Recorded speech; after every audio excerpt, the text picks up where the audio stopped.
원래 청구 이의 사유로서는 민사집행법 44조의 조문을 보면 변론 종결 시 이후 사유만 갖고 청구 이의를 할 수 있다. 그게 결국 확정 판결의 경우는 그렇다는 거야.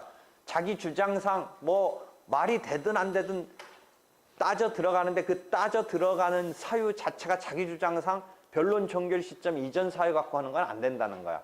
그게 이제 받아들여질 거냐 아닐 거냐는 그 다음 문제인데 자기 주장상 시점이 판결에 대해서 청구 이의를 할 때는 변론 종결 시점 이전 사유 갖고서 따지면 안 된다라는 거야.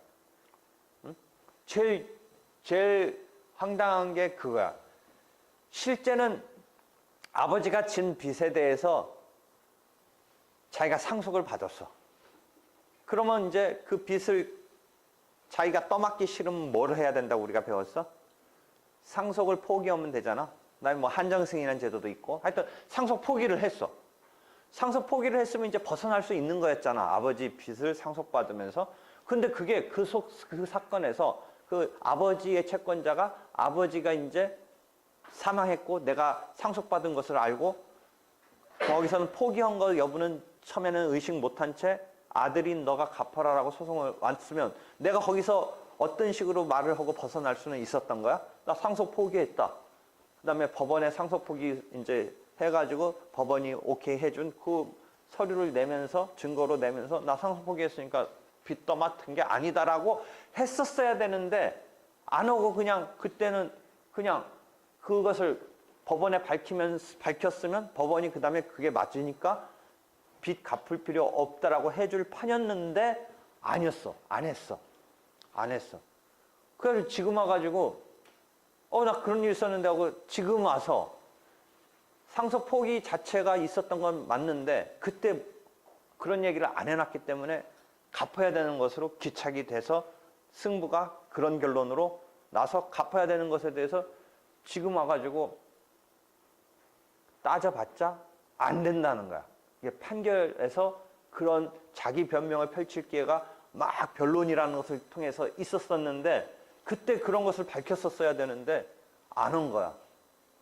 그러면 판결에 반영이 안 돼서 깨졌을 거 아니야.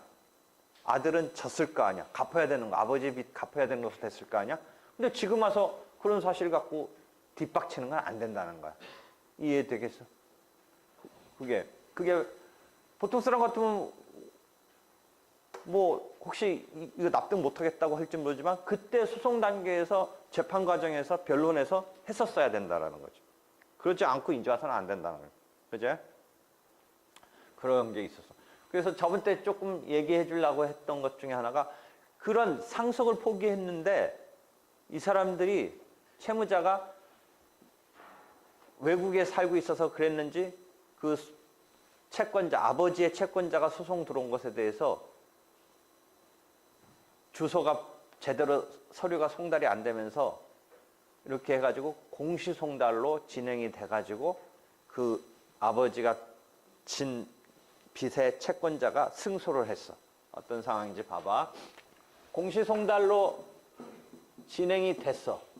그래서 채권자가 막 그 대출계약서 같은 걸 증거로 내서 공시송달의 경우는 저번 때 얘기했듯이 공시송달의 경우는 곧바로 자백으로 간주되지는 않아.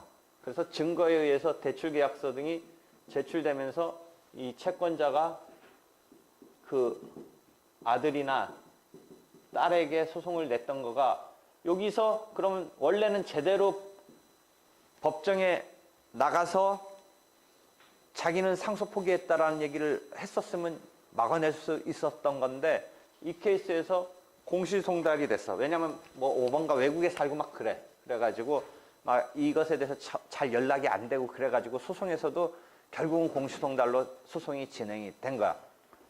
그래서 이 채권자가 승소를 했어. 근데 나중에 보니까 이런 상황이 있었던 거야. 그래서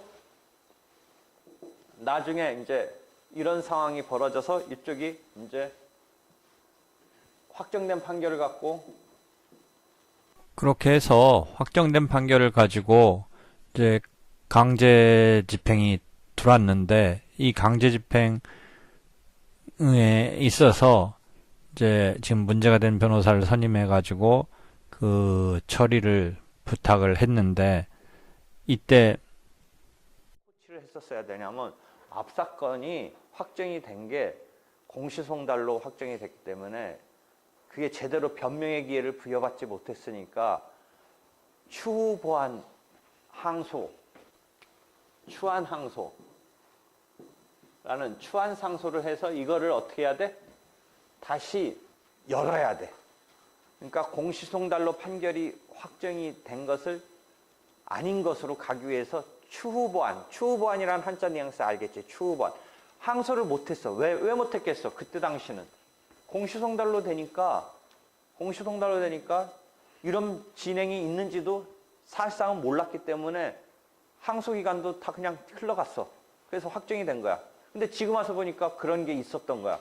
그러니까 지금이라도 가서 추후 보완, 항소를 지금 보완해서 이제 하겠다라고 해서 하고 이런 걸 막 했었어야 되는데 그러더라도 또 그렇게 해서 했었으면 이제 다시 재판이 열리는 거니까 열어놓고 상속을 포기했다는 것을 내서 이것을 원고가 승소했던 것을 돌이켜서 원고가 패소되고 이 채무자인 상속인이 막아내는 식으로 해서 했었어야 되는데 그것을 이 연장선상의 소송의 변호사가 코치를 안 했어. 그렇게 풀어나가야 된다는 걸 코치를 안 했어. 그래서 상속 포기한 것은 주장 못 해보고 주장 못했으니까 지금이라도 뭐 청구 이의 사유 같은 게 되지도 않고 그래서 그 빚을 그대로 갚아야 되는 상황으로 갔어. 그래서 그 당사자가 이 마지막 변호사 맡았던 사람한테 손해배상 소송을 냈어. 손해배상 소송. 왜 그런 걸 잘 코치 안 했느냐. 그러니까 이 변호사가 앞에 그 일련의 전제되는 사건의 상황이 공시송달로 됐었던 것인데 그렇다면 빨리 추후 보완 항소를 할 수 있도록 하고 해서 다시 열어서 상속 포기한 것을 갖다가 주장을 펼쳐서 벗어나게끔 했었어야 되는데 그걸 지금 안 한 채 못했어. 추후 보완을 할 수 있는 기간이 또 있어. 그런 사실을 안 때부터 지금 또 지나가지고 못해. 추후 보완 항소도 못해. 그 다음에 상속 포기 사실을 그래서 주장도 못해. 지금은 못 써먹어. 실질은 상속이 포기됐으니까 안 갚아도 되는 거였는데 이렇게 된 거야. 그래서 고스란히 그 손에 1억 5천만 원을 변호사가 물어내라고 당했다라는 게 최근 뉴스에 나오는 거야. 이건 보통의 사건하고 조금 더 보통의 사건은 변호사가 뭘 잘 못하냐면 항소를 기간을 놓쳐서 뭐 안 하고 그래. 그러면 항소 제대로 해줬다고 해서 꼭 승부가 뒤집어지는 건 아니니까 그런 거는 손해배상이 뭐 명목상 의자료조의 손해배상만 나오지 실제 그 사건에서 문제가 됐던 금액을 물어주라 이런 건 아닌데 이거는 완전히 물어주라. 1억 5천만 원 물어주라라고 됐는데 물론 본인도 과실이 좀 있다. 꼭 변호사가 100% 잘못한 거 아니고 본인도 좀 잘못한 게 있다 등등해서 조금